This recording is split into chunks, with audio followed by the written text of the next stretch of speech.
का इस्तकबाल करेंगे। पाकिस्तान की आन है आप, पाकिस्तान की शान है आप, मर्द पुरान है आप, पहले से ज्यादा खतरनाक है आप, पाकिस्तान की जान है आप, पूरी दुनिया में पाकिस्तान की पहचान है आप, पाकिस्तान के कप्तान है आप, पाकिस्तान के खान है आप, इमरान खान है आप।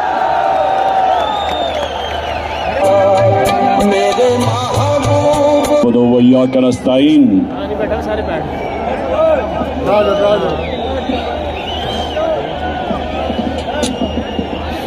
मेरे पाकिस्तानियों,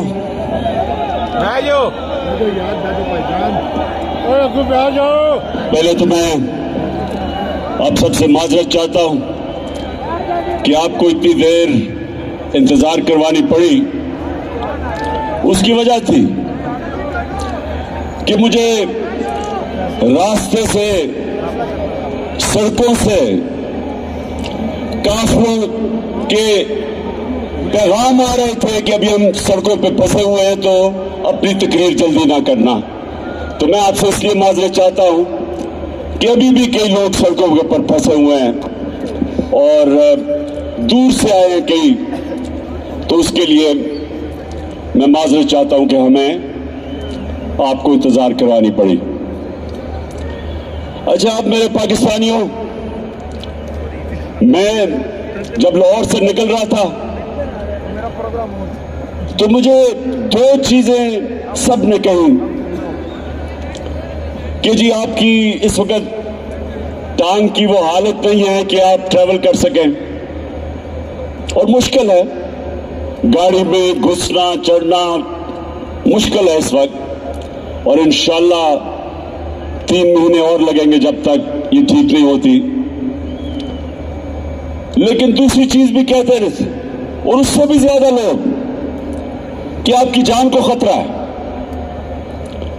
और वो लोग, वो 3 लोग, वो 3 मुजरिम जिन्होंने मुझे ये पूरी साजिश करके कत्ल करने की कोशिश की, वो अभी भी बड़े बड़े ओहदों पे बैठे हुए हैं। तो मुझे कहा गया कि वो फिर से वारदात करेंगे, तो आपको घर से नहीं निकलना चाहिए। पहली चीज कि इसमें कोई शक नहीं कि इस टांग के साथ सफर करना बड़ा मुश्किल था, लेकिन मैं इस दूसरी चीज पे खास तौर पे आज अपने नौजवानों को यह बताना चाहता हूं। देखें, मैंने मौत बड़े करीब से देखी। जब मेरी टांग पे गोलियां लगी और मैं गिर रहा था, तो जैसे गिर रहा था मेरे इधर से गोलियां निकली ऊपर, सर के ऊपर से। अगर गिरता ना तो वो लग जाती। लेकिन मैं जो अपनी कौम को, अपने नौजवानों को आज पैगाम देना चाहता हूं, देखें, अपने ईमान को मजबूत करें, ला इलाहा इल्लल्लाह का मतलब समझे। कोई नहीं है खुदा अल्लाह के सिवा, और जब आप दावा करते हैं कि मैं अल्लाह तेरे अलावा किसी के सामने नहीं झुकूंगा, तो आप जो अल्लाह ने आपको मेरे नबी सल्लल्लाहु अलैहि वसल्लम के जरिए अपना पैगाम भेजा कुरान में, तो उसमें वाज़े उसने लिखा हुआ है कि जब तक अल्लाह की मर्जी नहीं होगी तुम इस जमीन से नहीं जाओगे, और जब उसका फैसला हो गया तो जितना मर्जी एहतियात करो, डरो, छुपो, भागो, मौत से नहीं बच सकता इंसान। तो जब मैं गिरा तो उसी वक्त उसी वक्त मुझे पता था कि अल्लाह ने मुझे बचाया। उस वक्त मुझे पता था कि अल्लाह का यह फैसला था कि मैंने नहीं अभी जाना। उसी वक्त अल्लाह का शुक्र किया मैंने। और ये अल्लाह का शान देखे कि 12 लोगों को गोलियां लगी, कंटेनर के ऊपर 12 लोगों को गोलियां लगी। ये फैसल को भी, मैं बल्कि इसको देख रहा था, इसके मुंह से खून गिर रहा था, गाल से। अहमद चट्टा जो मेरे साथ था वो मेरे साथ गिरा हुआ था। ऊपर और लोगों को गोलियां लगी। लेकिन अल्लाह की शान देखो कि 12 में से एक भी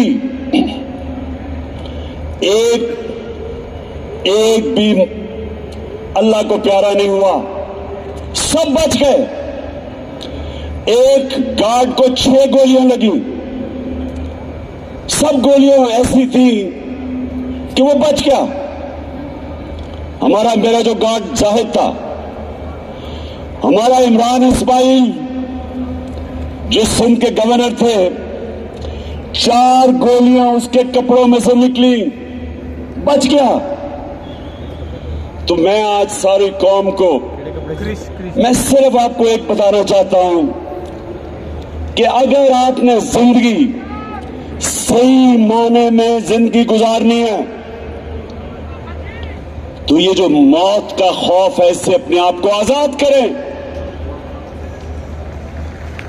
ये जो खौफ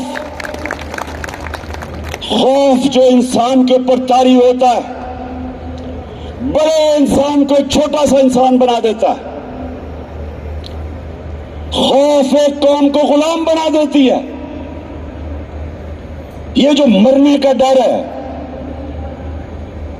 मुसलमानों की तारीख में जो सबसे बड़ा सानिया हुआ, हजरत इमाम हुसैन का करबला में, तो कूफा के लोगों को पता था कि हजरत इमाम हुसैन राय हक पे खड़े हैं।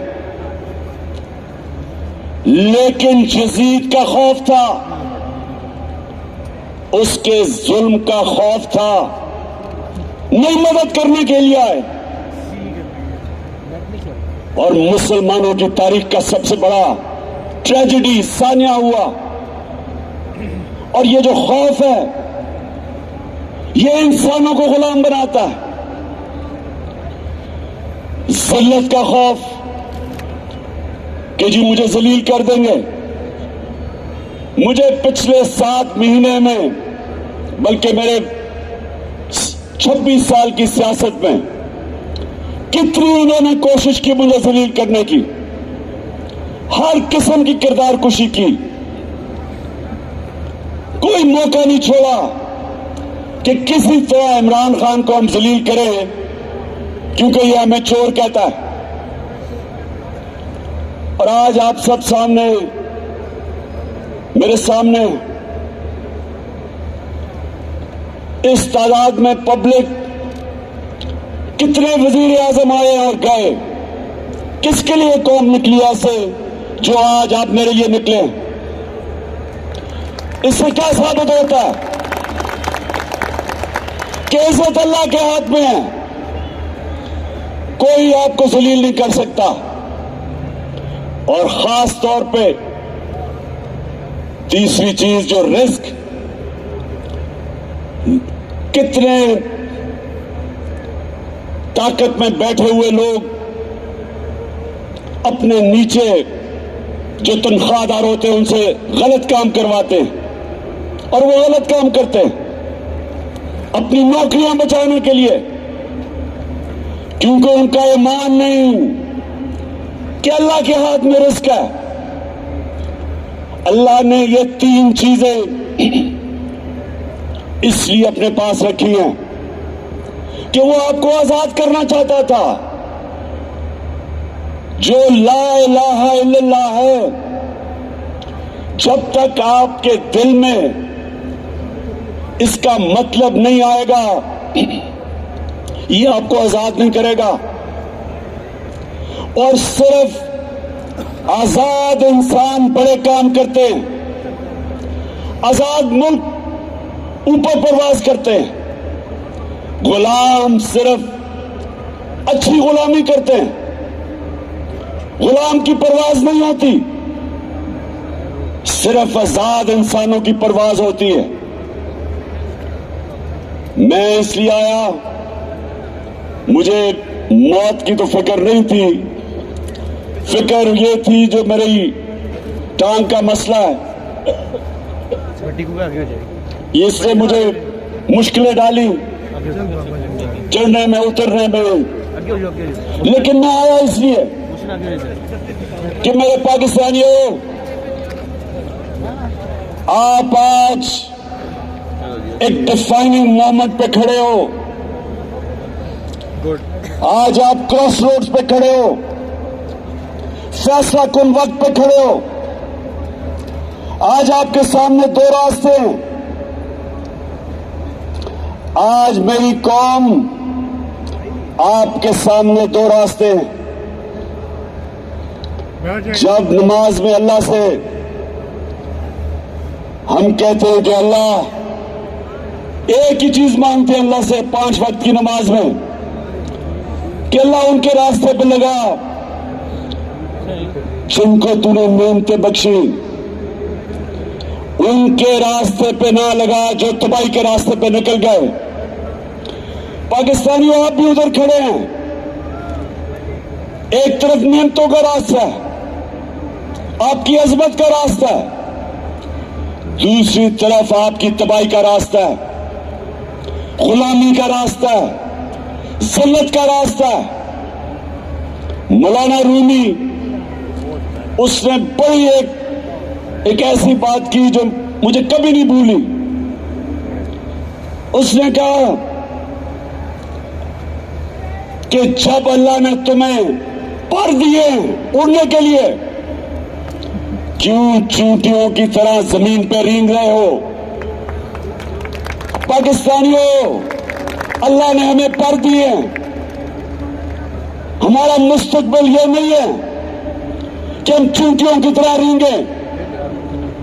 जो ऊपर आए फैसला करे कि जी आज तो ये चोर हैं, उनके पर एक्शन ने गमन करा दे, अगले दिन फिर बंद कमरे में फैसला हो कि नहीं जी मैं अब अनारो दे दिया इनको, ये मैं गंगा में नहा के पाक हो गए, और फिर उनको निकाले कि जी चोर हैं, और फिर उनको अनारो दे दे।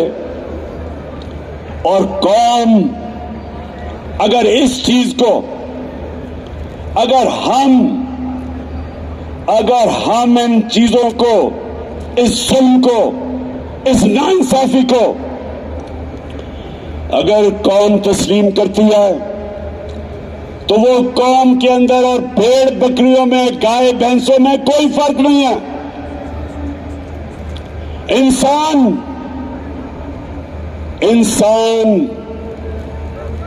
इंसाफ मांगता है। इंसानी माशरे में और जानवरों के माशरे में फर्क ही एक है। इंसानों के माशरे में इंसाफ होता है, जानवरों के माशरे में ताकतवर की हुक्मरानी होती है। पाकिस्तान अगर एक अजीम मुल्क नहीं बना तो उसकी एक वजह है कि हमारे मुल्क में कभी भी कानून की हुक्मरानी नहीं आई, ताकत की हुक्मरानी, जंगल का कानून रहा है। और ये याद रखें, कभी कोई माशरा तरक्की नहीं कर सकता जिस माशरे के अंदर इंसाफ नहीं होता। मेरे नबी सल्लल्लाहु अलैहि वसल्लम ने मदीना की रियासत में, और याद रखें अल्लाह का हुक्म है कि मेरे हबीब के सुन्नत पे, उसकी शरीयत पे, उसके रास्ते पे चलो। क्यों अल्लाह ने हमें हुक्म दिया है? हमारी बेहतरी के लिए। जब इल्लामा इकबाल जब उसने पाकिस्तान का तस्वीर किया तो अल्लामा इकबाल ने सोचा था कि हम एक माशरा खड़ा करेंगे मदीना के रियासत के असूलों के ऊपर। और अल्लामा इकबाल ने बताया कि जब भी मुसलमान माशरा खड़ा होता है वो वापस उन असूलों पर जाता है, और जब तबाह होता है तो उन असूलों से पीछे हट जाता है। तो पाकिस्तानियों, जब उन्होंने मदीना की रियासत बनाई तो पहली चीज अदल और इंसाफ, उनकी हुक्मरानी, उसके ऊपर उस माशरे की बुनियाद रखी। मेरी बेटी भी अगर जुर्म करेगी तो सजा मिलेगी, उन्होंने फरमाया, कोई कानून से ऊपर नहीं। और फिर बताया कि तुम्हारे से पहले बड़ी कौमें तबाह हुई, जो ताकतवर जब चोरी करता था, जुर्म करता था, उसको माशरा नहीं पकड़ता था, सिर्फ कमजोर को पकड़ता था। तो आज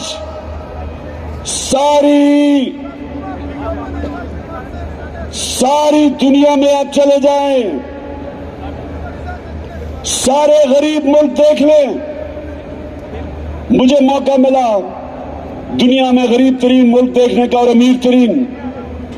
फर्क एक है, गरीब मुल्कों के अंदर इंसाफ नहीं, वहां भी इस तरह के बड़े बड़े डाकू, जरदारी और शरीफ की तरह पैसा चोरी करके बाहर लेके जाते हैं और उनको निजाम नहीं पकड़ सकता। वहां भी सिर्फ छोटा चोर जेल में जाता है। सारे गरीब मुल्कों में देख लें और सारे खुशहाल मुल्कों में चले जाएं, यूरोप जाएं, स्विट्जरलैंड जाएं, स्कैंडिनेविया जाएं, बर्तानिया जाएं, पूछें जो बैरून मुल्क पाकिस्तानी उन मुल्कों में रहते हैं, उनसे पूछें क्यों वो आज तहरीक इंसाफ के साथ खड़े हैं, क्यों बैरून मुल्क पाकिस्तानी आज हमारे साथ खड़े हैं, क्यों उनको समझ है मैं क्या कह रहा हूं, क्योंकि उन मुल्कों के अंदर इंसाफ है। यहां से जाके वह पैसा बनाते हैं, वहां खुशहाली आती है, अपने बच्चों को अच्छे स्कूलों में पढ़ाते हैं। क्यों?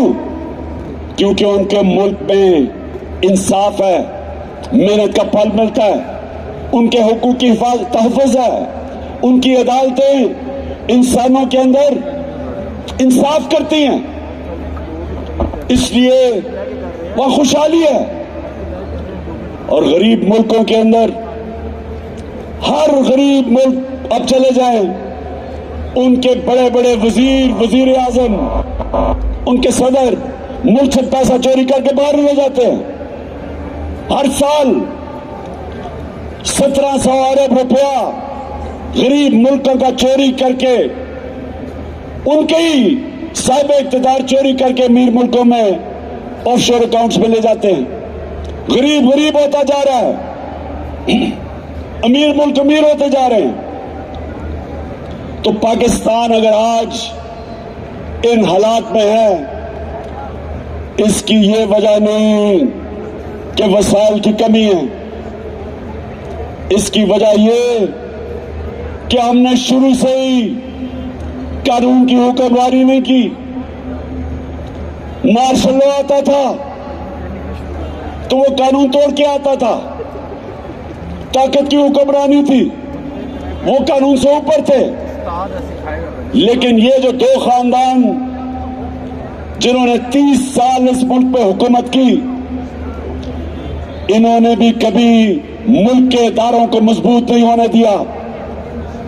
ये भी जब आते थे तो बजाय इदारों को मजबूत करते, कानून की हुक्मरानी लेके आते, इन्होंने भी आते साथ ही इदारों को कमजोर किया, क्योंकि करप्शन नहीं हो सकती थी जब तक इदारे कमजोर ना हो। और ये वजह है, पाकिस्तानियों, नौजवानों, जो तरसते हैं मुल्क से बाहर जाने के, नौकरियां ढूंढने के लिए, ये समझ जाएं कि बीमारी एक है, इंसाफ नहीं है। अब मुझे ये बताएं, आजम स्वाति ने बात की कि क्या मसला था हमारी हुकूमत को जो हटाया गया? क्या इमरान खान के ऊपर कोई करप्शन थी? जब भी इन दोनों की हुकूमतें हटाई गई तो करप्शन होती थी। हमें किस वजह से साजिश के तहत हटाया गया? कौन सी हम गलती कर रहे थे? पहले ये जो बैंकरप्ट दिवालिया निकाल के मुल्क का इन्होंने जब छोड़ा 2018 में, पाकिस्तान की तारीख का सबसे बड़ा बैरूनी खसारा $20 अरब, हमने मुल्क संभाला। बैरून मुल्क मैं गया, हमारे दोस्त ममालिक से पैसे लिए, शर्म आई मुझे। मैं ये भी आपको बता दूं कि मेरे 3.5 साल में सबसे ज्यादा शर्मिंदगी होती थी जब हमें जाके मुल्क के लिए पैसे मांगने पड़ते थे। शौकत खानम के लिए मैं 30 साल से पैसे इकट्ठे कर रहा हूं, नमल यूनिवर्सिटी के लिए, लेकिन मुझे शर्म नहीं आती थी क्योंकि मैं अपने लोगों से पैसे इकट्ठे कर रहा हूं अपने मुल्क की यूनिवर्सिटी या अस्पताल के लिए, लेकिन किसी और से अपने मुल्क के लिए पैसे मांगना ये मेरे लिए सबसे ज्यादा बायस शर्म थी। और इसलिए कि इन चोरों ने 4 गुना ज्यादा कर्जा चढ़ाया 10 सालों में, हम 8 से और 18 के बीच में। तो पहले हमने मुल्क संभाला, फिर कोरोना आ गया, दुनिया में तबाही मचाई उसने। एक सदी में एक इस तरह का बुढ़ान आता है। हमने जिस तरह कोरोना को संभाला, मदद तो अल्लाह की थी, लेकिन जो हमने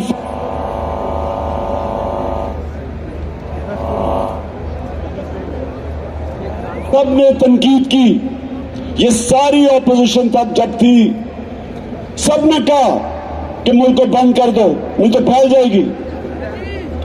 मैंने सबको कहा, एक सवाल पूछा, मैंने कहा मुझे एक जवाब दो कि वो जो छाबड़ी वाला है, वो जो रिक्शा वाला है, वो जो टैक्सी चलाता है, वो जो दिन की दिहाड़ी करता है और घर आके अपने बच्चों का पेट पालता है, वो जो कच्ची वादियों में 7-7 लोग एक कमरे में, उनको मैं क्या करूंगा? उनका जब बंद कर दूंगा तो उनको वो खाना किधर से देंगे अपने बच्चों को? और यकीन करें, ये जो मेरी तनकीद कर रहे थे ऑपोजिशन वाले, कोई जवाब नहीं था। हमने लॉकडाउन नहीं लगाया, हमने अपनी बिजनेसेस बचाई, हमने इनको सस्ते कर्जे दिए, हमने एहसास प्रोग्राम जो दुनिया में वर्ल्ड बैंक ने कहा कि दुनिया का 4थे नंबर पर बेहतरीन प्रोग्राम था जिसने निचले तबके को बचाया, हमने अपने मुल्क को कोरोना से निकाला। फिर जो भी आजम बता रहा था, हमने रिकॉर्ड एक्सपोर्ट्स की। आखिरी साल हमारा टैक्स करेक्शन रिकॉर्ड, 17 साल के बाद सबसे ज्यादा इंडस्ट्री हमारी ऊपर गई, 10.5%। 17 साल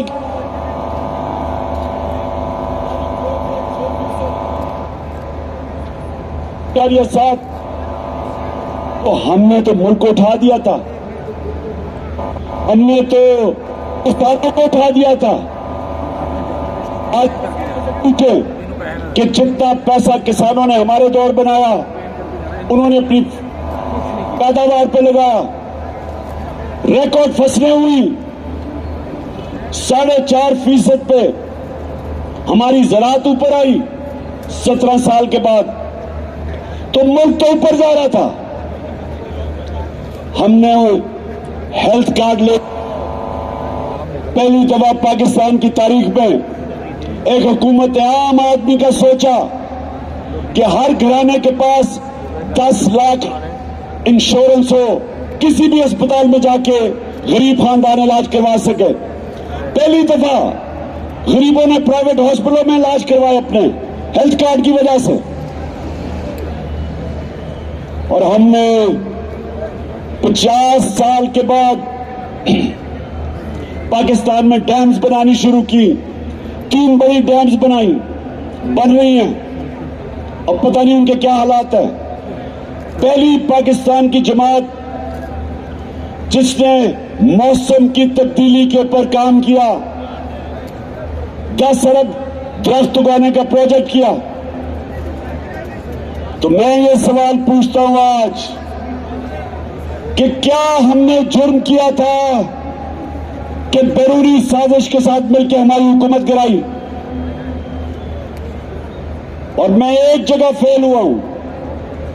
मैं 3.5 साल में एक जगह फेल हुआ हूं। मैं ताकतवर को कानून के नीचे नहीं ला सका।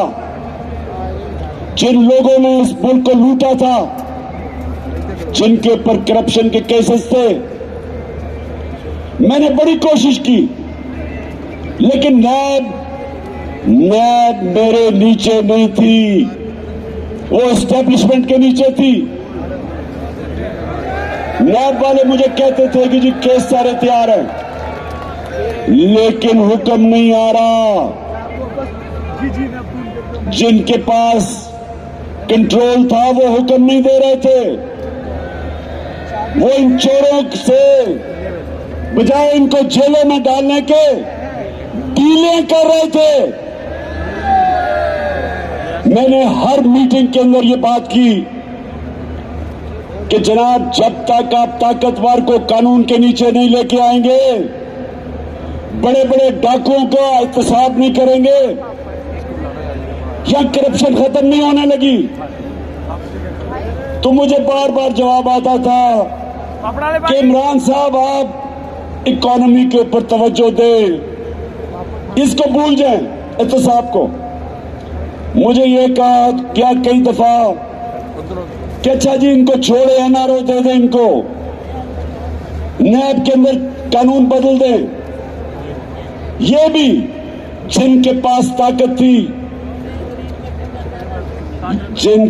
ताकत थी, मुझे अफसोस से कहना पड़ता है कि वो करप्शन को बुरा नहीं समझते थे। उनके लिए करप्शन, और करप्शन क्या होती है? चोरी तो होती है जो आपके घर में चोरी, आपका टेलीफोन चोरी हो गया। करप्शन होती है जो मुल्क के खजाना के ऊपर डाका होता है, जो मुल्क को नुकसान पहुंचाती है, वो करप्शन है। और वो करप्शन जिनके पास ताकत थी उनको ये बुरी नहीं लगती थी। और आपने देख ही लिया कि क्योंकि बुरी नहीं लगती थी तो ये सारे चोरों का टोला ऊपर बैठा दिया। अगर साजिश नहीं भी की थी तो इनका रास्ता नहीं रोका, इनको आने दिया। वो लोग जो बाहर भागे हुए थे, जिनके ऊपर अरबों अरबों रुपए के करप्शन के केसेस थे, बारी बारी इन सबको एनआरओ दिया गया। पहला एनआरओ जनरल मुशर्रफ ने दिया, 4 गुना हमारा कर्जा बढ़ा उस एनआरओ की वजह से। ये वापस आए, दोनों हाथों से इन्होंने मुल्क लूटा। और फिर अब कि एक हुकूमत जो चल रही थी उसको गिराया। और इन्होंने किया क्या? अच्छा, पहले तो मैं एक चीज वाज़ेह कर दूं कि बार बार हम सुनते हैं कि जी ये साइफर एक ड्रामा था। हम ये सुनते हैं कि जी ये तो साइफर थी कोई चीज नहीं, ये कोई एक फेक बयानिया बनाया गया। मैं आज जो भी ये सारे कह रहे हैं, और ये सब वो कह रहे हैं जो साजिश का हिस्सा थे। मैं इनसे पूछता हूं कि क्या नेशनल सिक्योरिटी काउंसिल के अंदर असद मजीद का साइफर जो डोनाल्ड लू से उसकी गुफ्तगू थी, क्या नेशनल सिक्योरिटी काउंसिल में यह रखी नहीं गई? और क्या इसमें यह नहीं लिखा हुआ था कि वो डोनाल्ड लू को कह रहा है असद मजीद को कि इमरान खान को अगर आप नहीं हटाओगे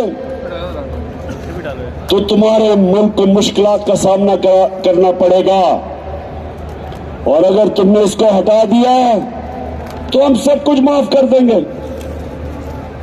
क्या ये साइफर के अंदर नहीं था जो नेशनल सिक्योरिटी काउंसिल में आया सामने? और क्या नेशनल सिक्योरिटी काउंसिल ने यह कहा नहीं कि अमेरिका से प्रोटेस्ट करो, डिमांड करो, उनको कहो कि तुम्हारे मुल्क में मुदाखलत कर रहे हो? तो जब ये सारा सच है, ये कहना कि जनाब ये कोई ड्रामा था, ये मुल्क की तौहीन है, ये इमरान खान की तौहीन नहीं है। कि क्या मजाल है किसी मुल्क का एक छोटा सा सरकारी ऑफिसर एम्बेसडर को कहे कि जनाब अपने वजीर आजम को हटा दो? कभी सुना यह होता हुआ? मैंने कभी नहीं सुना, क्योंकि किसी की जरूरत नहीं है करने की।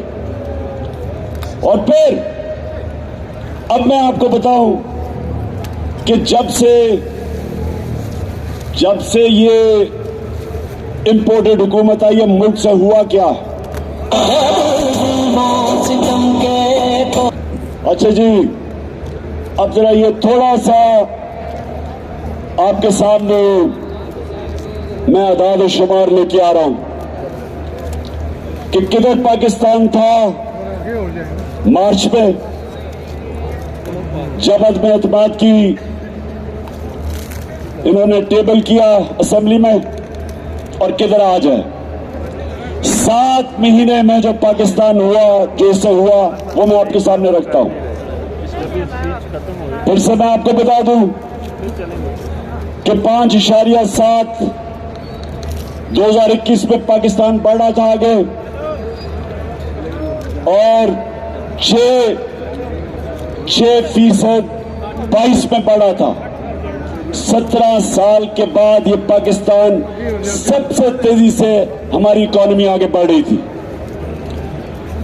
हमारा जो ज़राअत थे 4.4%, वो भी 17 साल में सबसे ज्यादा।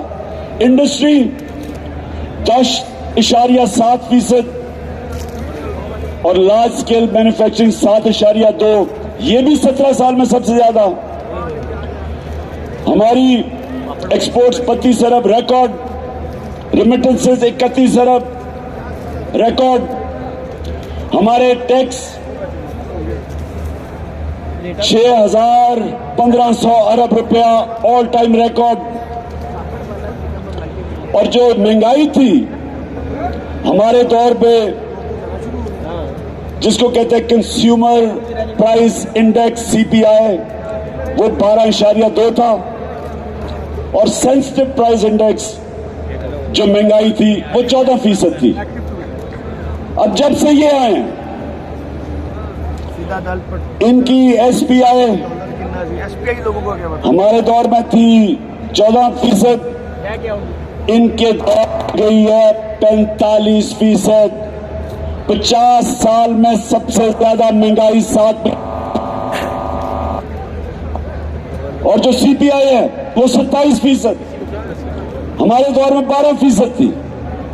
और फिर पेट्रोल, आटा, घी, दाल, बिजली, सबकी 100% कीमत बढ़ चुकी है। पासे भी बोलना यार। महंगाई जो आज आम आदमी को सबसे ज्यादा तकलीफ हो रही है, वो सबसे ज्यादा 50 साल में इनके दौर में बढ़ी है। रुपया 178 रुपया था डॉलर जब अदम एतमाद हुआ, आज 240 रुपए। आज ये जरा सुनते जाएं कि जिन्होंने ये मुल्क में ये चोरों को लेके आए, इन्होंने किया क्या है पाकिस्तान से। मैं सिर्फ इसलिए कह रहा हूं कि ये तारीख याद रखें कि ये जो हुआ है हमारे मुल्क से, इन्होंने जो ज़राअत तेजी से बढ़ रही थी, ज़राअत के अंदर गन्ना 9% कम, चावल 40% कम हुए हैं, कपास 25% कम, और इस वक्त जो हमारी बेरोजगारी है वो 22.5% बढ़ चुकी है। फिर जो सबसे खौफनाक चीज कि आज जो बाहर की दुनिया है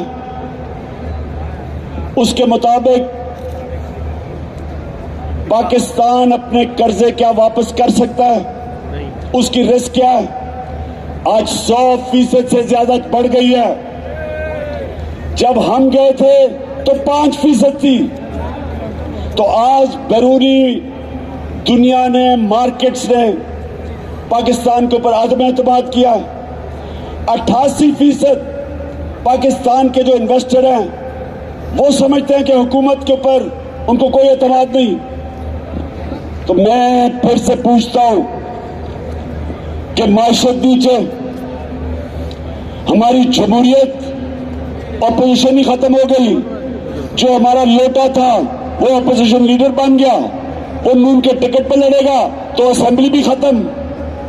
सही का है। हमारे मुल्क के अंदर जो इदारे हैं, FIA के ऊपर इन्होंने अपना आदमी बिठा के सारे केसेस माफ करवा लिए और उनके ऊपर फिल्म किया, जो कि जिन्होंने इन्वेस्टिगेशन की थी। तो अब कब FIA खड़ी होगी किसी ताकतवर के सामने? नैब में अपना आदमी बिठाया, अपने केसेस माफ। इदारे जो मुल्क की बुनियाद होते हैं वो कमजोर। सबसे ज्यादा जुल्म किया मुल्क की अखलाकियात पे और रूल ऑफ लॉ पे, कि इन्होंने आते साथ ही अपने सारे केसेस माफ करवाने शुरू कर दिए। तो मुल्क में क्या पैगाम दिया कि जो जेल में लोग भरे हुए हैं उनकी सिर्फ जुर्म यह है कि वो गरीब हैं।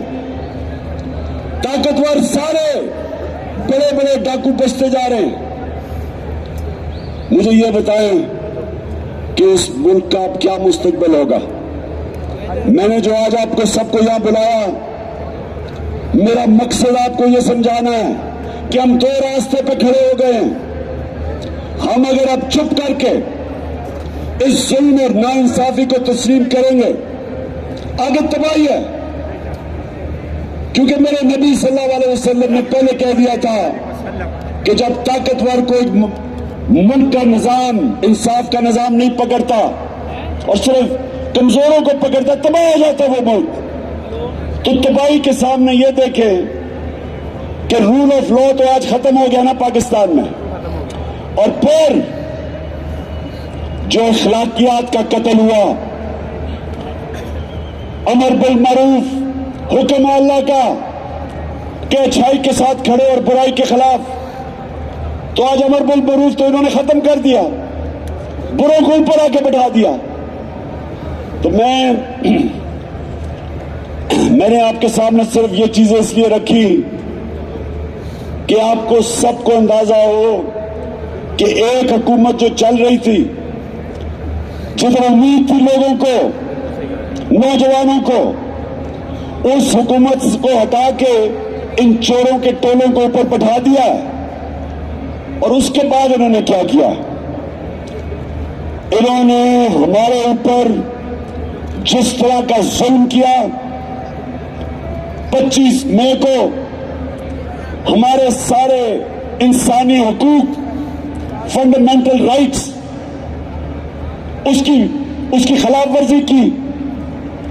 लोगों के घरों में घुस घुस के ना औरतें देखी, ना बच्चे देखे, ना चादर, ना चार दीवारी, घुस के लोगों के घरों पे उठाया, मारा, धमकियां दी, कई जेल में 11 साल के बच्चे को पकड़ के जेल में ले गए।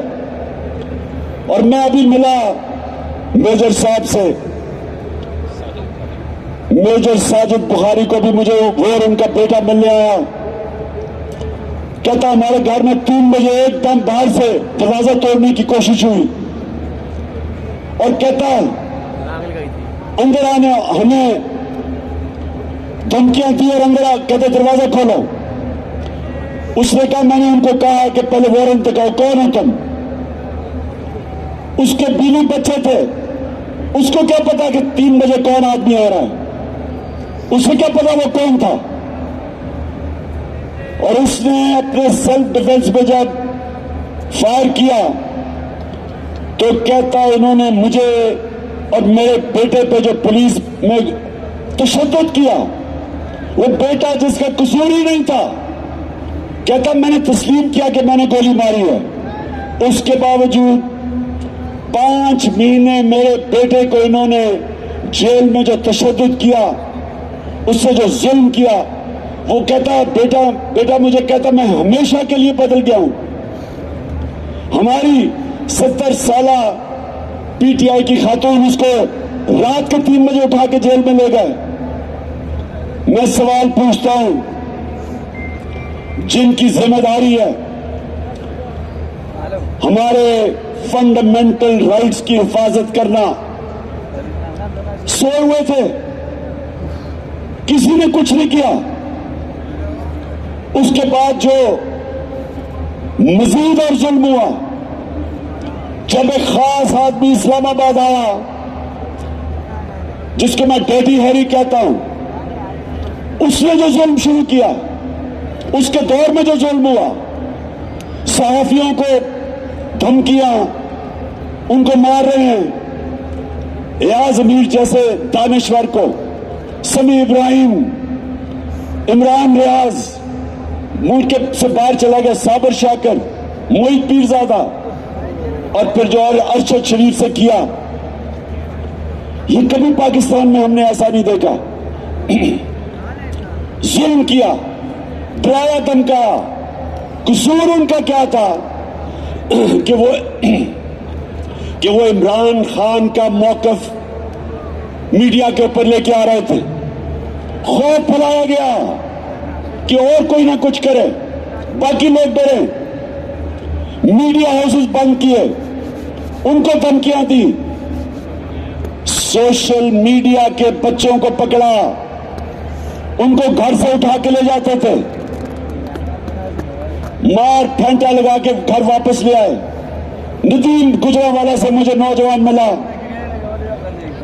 कहता मुझे घर से उठा के ले गए, मुझे नंगा किया, तशद्दुद किया और कहा कि अगर तुमने आगे से कोई भी इमरान खान के लिए तुमने कोई सोशल मीडिया पे लिखा तो तुम्हें मिसिंग पर्सन कर देंगे। और फिर जो इन्होंने शहबाज गिल को पकड़ के मारा, नंगा किया, तशद्दुद किया। आजम स्वाति ने खुद अपनी दास्तान बताई जो उन्होंने उससे किया। और अरशद शरीफ का कि सबको पता है कि अरशद शरीफ क्यों मुल्क छोड़ के गया था, कौन धमकियां दे रहा था, और फिर उसे कत्ल करवाया, शहीद किया उसे। और मैं अपनी तो बात नहीं करता, मुझे वो मुजम्मिल लड़का याद है जो उस शूटर के पीछे गया था 3 बच्चों के साथ, वो वजीराबाद के जलसे में आया था। उसको जिस तरह कत्ल किया, उसको उस शूटर ने भी गोली मारी। मैं आप सबके सामने मौजम शहीद, उसको उसने गोली नहीं मारी। अब जो तफ्तीश हो रही है, उसको गोली और तरफ से आई, और वो जो उसको गोली मार रहे थे वो असल में वो शूटर के लिए थी। 3 बंदूक वाले थे वहां, एक वो जिसने हमारे पे फायर किए, एक वो जिसने सामने से गोलियां चलाई जो हमारे ऊपर से निकल गई, और एक ये जिसने इसको कत्ल करना था जिस तरह लियाकत अली खान को जिसने कत्ल किया था उसको वही मारा गया ताकि वो बोले ना, तो रास्ते में बेचारा मौसम आ गया। और मैं आज अभी आपके सामने ये 2 वीडियो चलाना चाहता हूं। मैं चाहता हूं ये जरा गौर से देखें, क्योंकि मुझे पता था, मैं जो अपनी बात कर रहा हूं, मुझे पता था ये 3 लोगों ने प्रोग्राम बनाया मुझे मारने का। मुझे पता था, मुझे अंदर से खबरें आई, एजेंसीज के अंदर से, कि पहले ये प्रोपेगेंडा करेंगे कि इमरान ने तौहीन मजहब की, और उसके बाद ये कहेंगे जी तीनों इंतहा पसंद ने से कत्ल कर दिया। ये 2 आप वीडियो देखें, ये आज से 2 महीने पहले मैंने क्या कहा था, ये देखें। किया मुझे मरवाने का, वो इसके पीछे है। इन्होंने फैसला किया कि जी कहेंगे तौहीन मजहब किया, और उसके बाद अगर मुझे किसी ने कत्ल किया तो कहेंगे जी कोई मजहबी जुनूनी ने कर दिया क्योंकि इसने तौहीन मजहब किया। कोई इस कान खोल के सुन लो, मैंने अपनी सारी कौम एक टेप बना के रखी हुई है। जिस वक्त मुझे कुछ हुआ वो टेप आ जाएगी, रिलीज होगी, और वो 4 लोगों के नाम सारी कौम के सामने आएंगे जिन्होंने बंद कमरों में फैसला किया और दूसरी कोशिश कर रहे हैं। पहले से इनका प्लान बना हुआ है, मैं आप सबको पहले भी बता चुका हूं। 4 लोगों ने बंद कमरे में फैसला किया मुझे मरवाने का, और वो लोग अभी भी उस साजिश पर लगे हुए हैं। उन्होंने दोनों मरियम जो झूठ बोलने की पीएचडी दोनों के पास है, इनको और जावेद लतीफ को, इन्होंने इनसे प्रेस कॉन्फ्रेंस करवाई, और प्रेस कॉन्फ्रेंस करवाई ऐसी कि इमरान खान खुदा ना खास्ता उसने मजहब की तौहीन किया।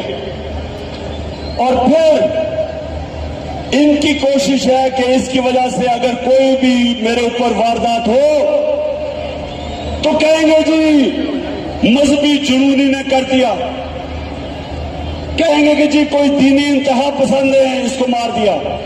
ये इनका प्लान है। लेकिन मैं आज आप सबको कह रहा हूं, सारे पाकिस्तान में मैं फिर रहा हूं, मुझे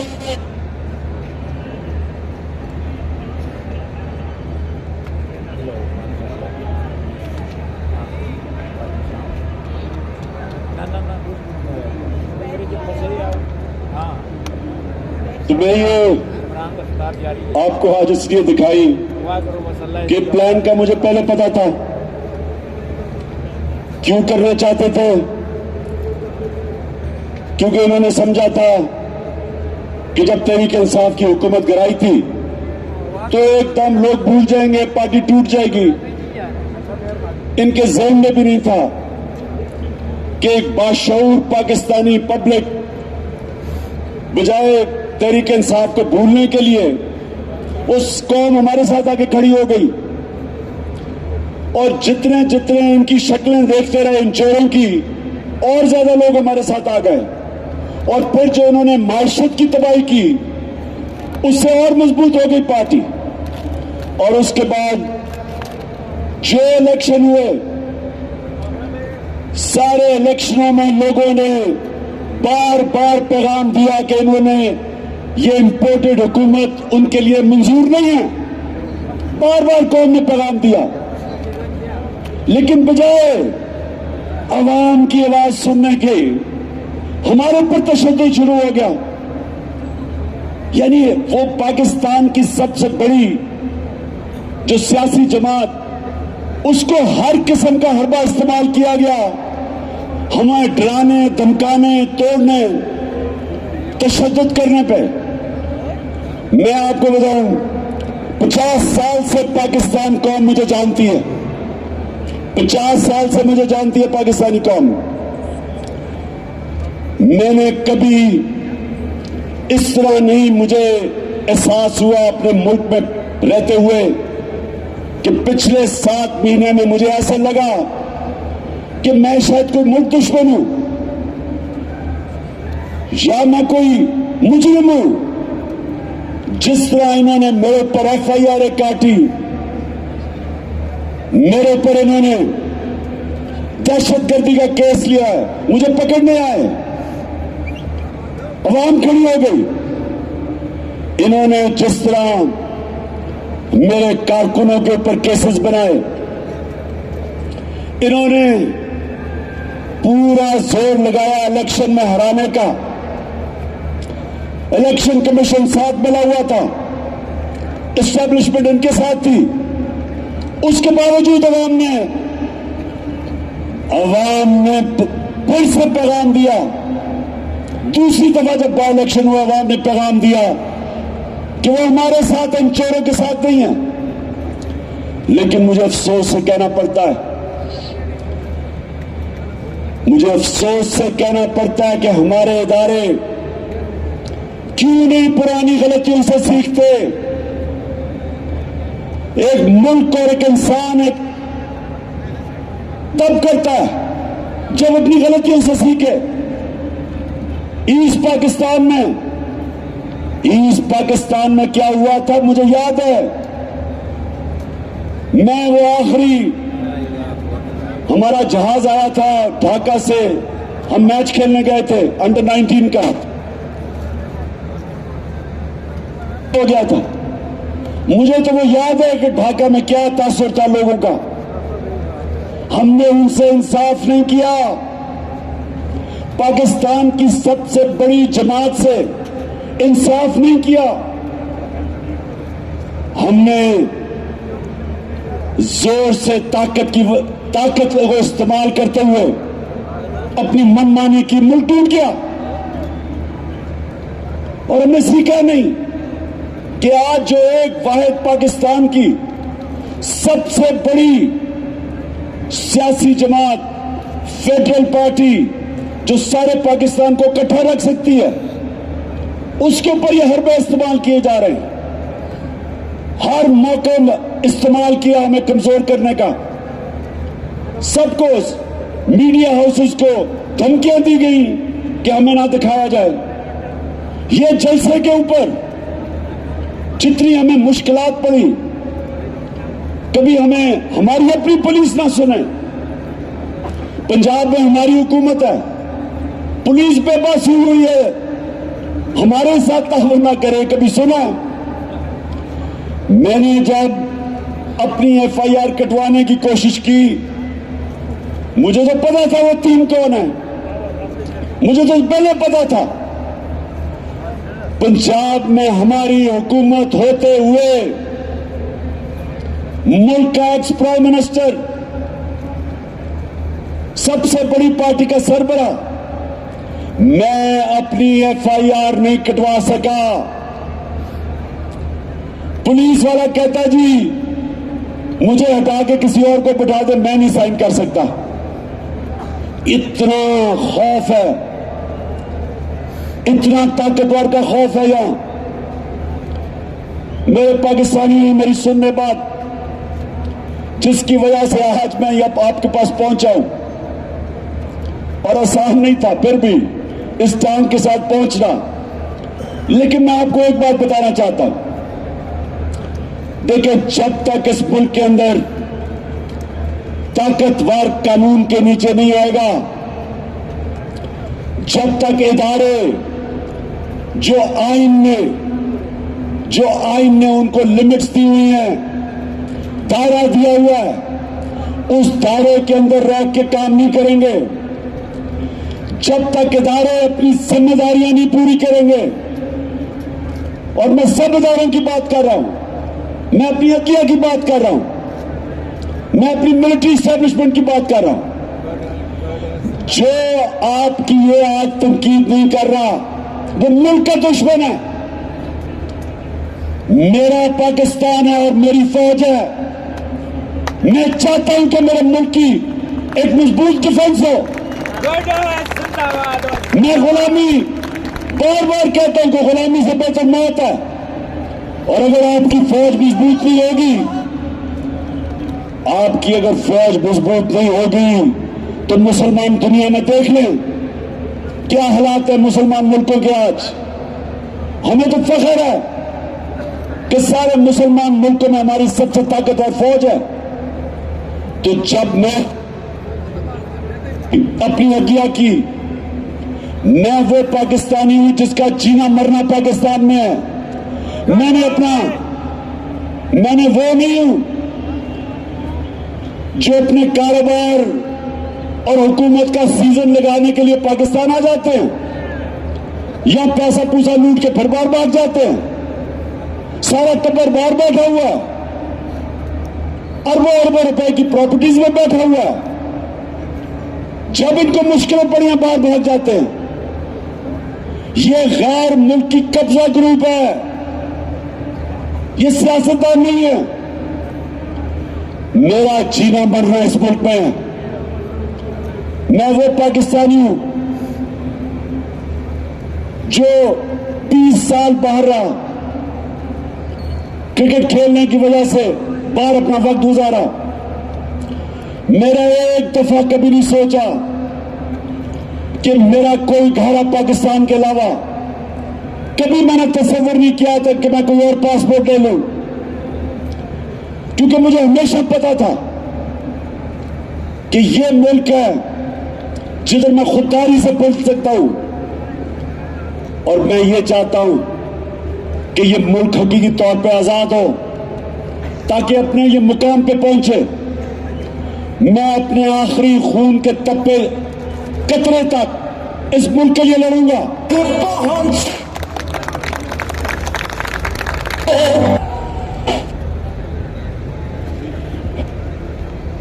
जब मुस्तकबिल में इंशाअल्लाह इस मुल्क की तारीख इस चीज की गवाही देगी कि इमरान खान अपने मुल्क के लिए आखिरी गेंद तक लड़ता रहा, आखिरी गेंद तक, आखिरी वक्त तक अपने मुल्क के लिए खड़ा रहा था। और मैं ये भी कहना चाहता हूं कि वो लोग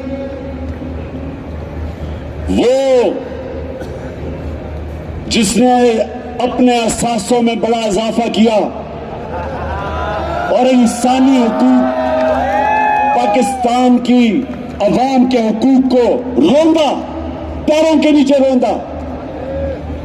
तारीख उसकी तरफ भी देख रही है, तारीख लिख रही है कि उसने मुल्क से क्या किया, क्या उसने इस मुल्क का फायदा कराया, नुकसान कराया, ये सारा तारीख लिख रही है। और मेरे पाकिस्तानियों, मैं फिर से आपको आखिर में अपनी बात अभी खत्म करने लगा हूं कि करना क्या आगे। मैं फिर से आखिर में एक चीज आपको कहना चाहता हूं कि गुलाम कौम का कोई मुस्तकबिल नहीं है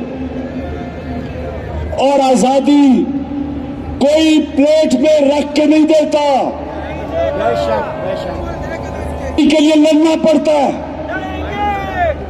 जंजीरें गिर नहीं जाती, तोड़नी पड़ती हैं। आजादी कोई देता नहीं, छीननी पड़ती है। मैं अपनी कौम को आज कहता हूं कि आजाद अब कब होंगे?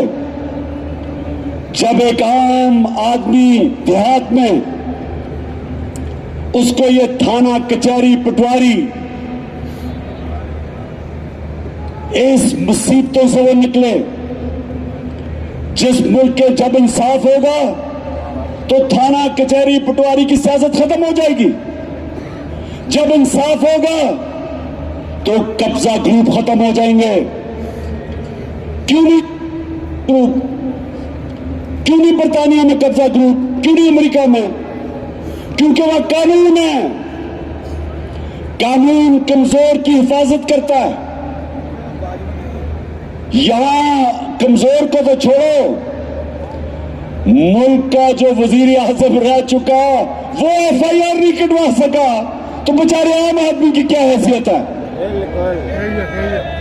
जो आजम स्वाति से हुआ, मुल्क का सेनेटर 74 साल का आदमी, और क्या उसका जुर्म था कि जी उसने ट्वीट कर दी। पता नहीं कौन इस मुल्क का फिरौन था कि जुलत हुई कि जी ट्वीट कर दी, उसको निंदा करके तशद्दुद किया। किसी महज़ब माशरे में मेरे पाकिस्तानियों ये नहीं होता, क्योंकि हुकूक होते हैं, इंसाफ होता है। हज़रत उमर के दौर में एक शहजादा मुसलमान होता है, खाना काबा का तवाफ हो रहा होता है, एक गुलाम का पैर शहजादे के कपड़े पे आ जाता है। शहजादा जोर से मारता है उस गुलाम को कि तुम्हारी जुर्रत। वो गुलाम चला जाता है हजरत उमर के पास। हजरत उमर उस शहजादे को बुलाते, कहते तुमने इसको मारा था? शहजादा कहता हाँ जी। हजरत उमर गुलाम को कहते वापस इसको लगाओ एक मुंह पे, क्योंकि सबकी इज्जत एक बराबर है। गुलाम और शहजादे की एक इज्जत है। आज मगरब में जाएं, बरतानिया में जाएं, आपको पता चलेगा कि जो मदीना के रियासत के असूलों के ऊपर दुनिया की अजीम रियासत खड़ी की थी मेरे नबी सल्लल्लाहु अलैहि वसल्लम ने, उन असूलों के ऊपर आज मगरब में लोग चल रहे हैं। उधर है इंसाफ, और इंसाफ की वजह से खुशहाली है, और इंसाफ की वजह से आजाद है। लोग, हर आदमी को पता है कि मेरे पर कोई जुल्म नहीं कर सकता। आप सिंध चले जाएं, जो सिंध के अंदर बेचारे गरीबों पे, हारियों पे, कमजोरों पे जो जुल्म है, मैंने दुनिया में नहीं कहीं देखा। ये जो जरदारी माफिया, झूठे केसेस, गुंडे, मार पड़वाओ, जमीनों पे कब्जे करो, बेचारे लोग बेबस हैं। और हमारे मुल्क में हर तबका जब कमजोर ताकतवर के सामने खड़ा होता है बेबस है। इसलिए मेरी हकीकी आजादी की तहरीक चलती जाएगी जब तक हम अपने लोगों को आजाद नहीं करते, ये चलती जाएगी। और अब मैं आता हूं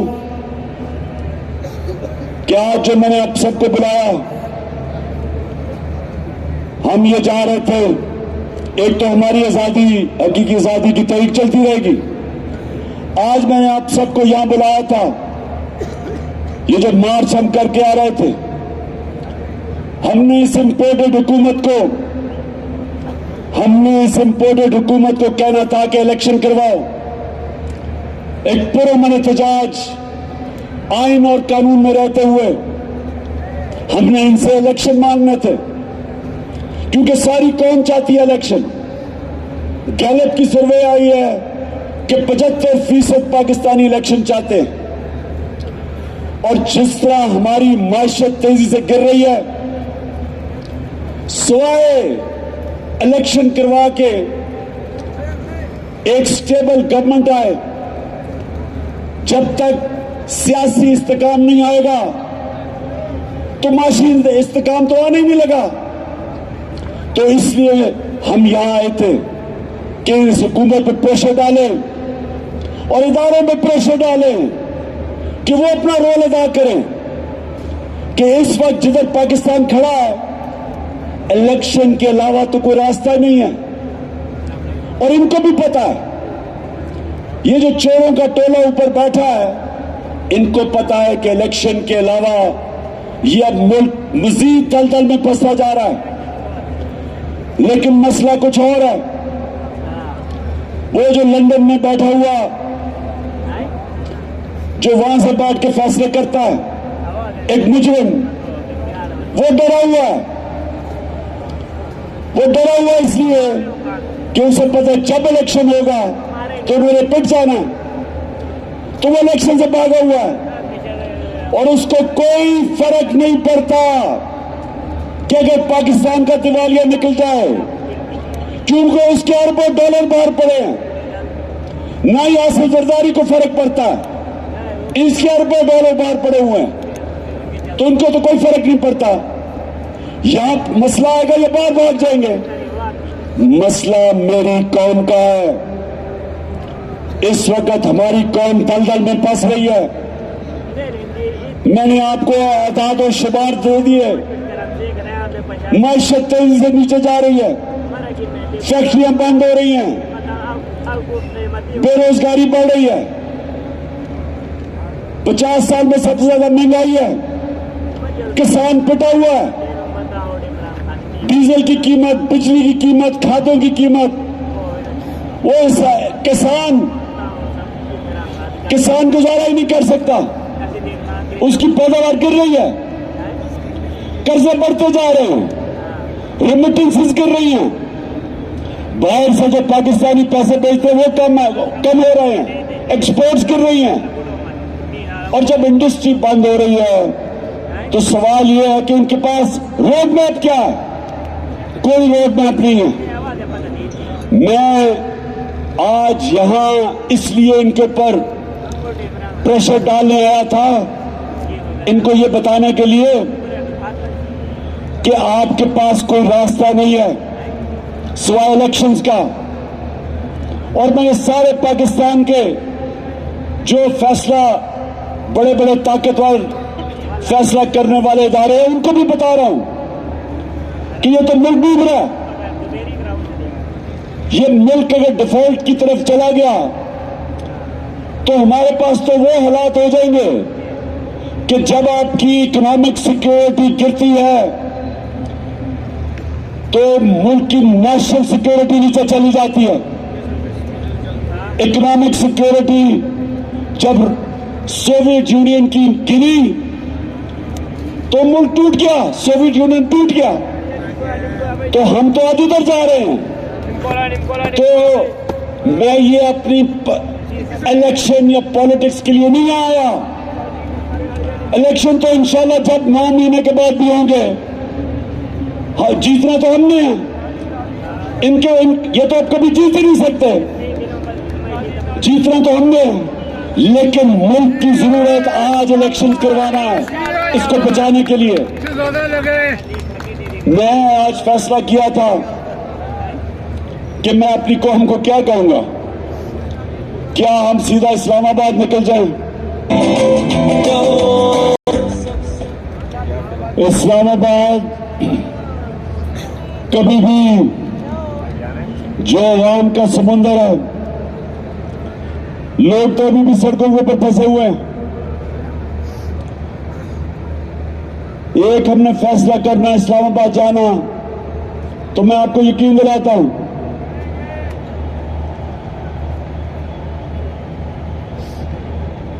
कि ना ये बर्दाश्त कर सकते हैं, जितनी भी पुलिस आप जमा कर लें, जब लाखों लोग इस्लामाबाद में जाएंगे कोई नहीं रोक सकता उनको।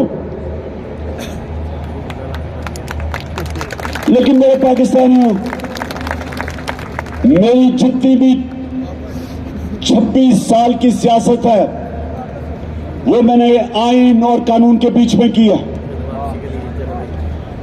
मेरे लिए इन 7 महीने में बड़ा आसान था कि हम वो श्रीलंका वाला हालात पैदा कर देते।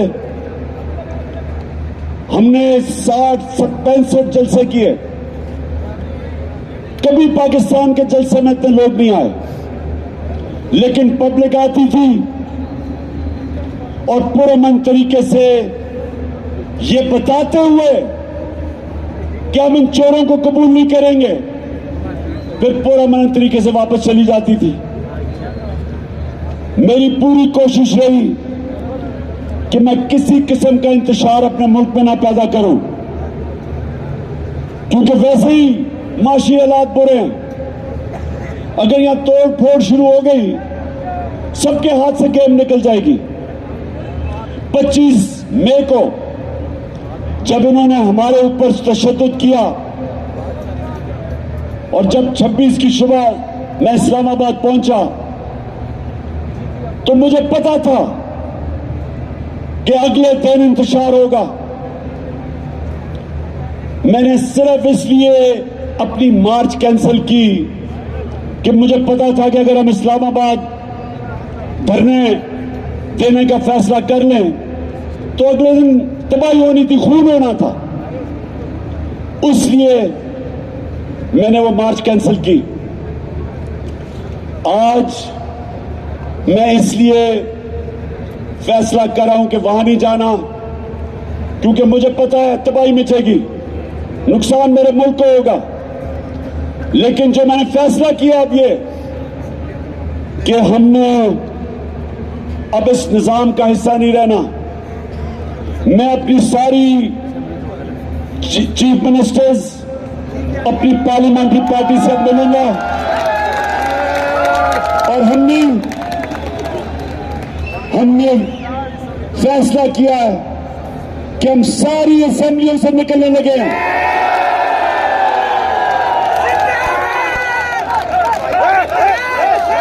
हम बजाय अपने मुल्क में तोड़ फोड़ करें, हम बजाय अपने मुल्क में तबाही मचाएं, इससे बेहतर है कि हम इस करप्ट निजाम से बाहर निकलें और इस मुल्क का हिस्सा, इस सिस्टम का हिस्सा ना बने कि जिधर ये चोर बैठ के अपने अरबों रुपए के करप्शन के केसेस हर रोज माफ करवा रहे हैं। गरीब लोग जेलों में हैं, छोटी छोटी चोरी पे बेचारे लोग जेलों में गल सड़ रहे हैं और ये बड़े डाकू अरबों रुपए की चोरी अपनी माफ करवाने के लिए पहुंच जाते हैं। और मुझे अफसोस वो है जो लोग इनको इनारे देते हैं। मैं उन लोगों से भी पूछता हूं कि क्या आपको खौफ खुदा नहीं है कि एक मुल्क पे इतना बड़ा जुल्म कर रहे हैं? क्या आपको खौफ नहीं है कि आपने एक दिन अपने मालिक को जवाब देना है? आप कैसे रातों को सोते हैं कि एक एक बड़ा डाकू, उसके केस माफ हो रहे हैं अरबों रुपए के? आप कैसे रातों को सोते हैं कि बेरोजगारी और महंगाई में गरीब आदमी चोरी करता है और वो जेल में गल सड़ रहा है? इसलिए मैंने अपनी चीफ मिनिस्टर से भी बात की है। मैं अब अपनी सारी पार्लियामेंट्री पार्टी से मीटिंग शुरू कर रहा हूं और इंशाअल्लाह आने वाले दिनों में हम अनाउंस करेंगे जिस दिन हम सारी असेंबलियों से बाहर निकल रहे हैं।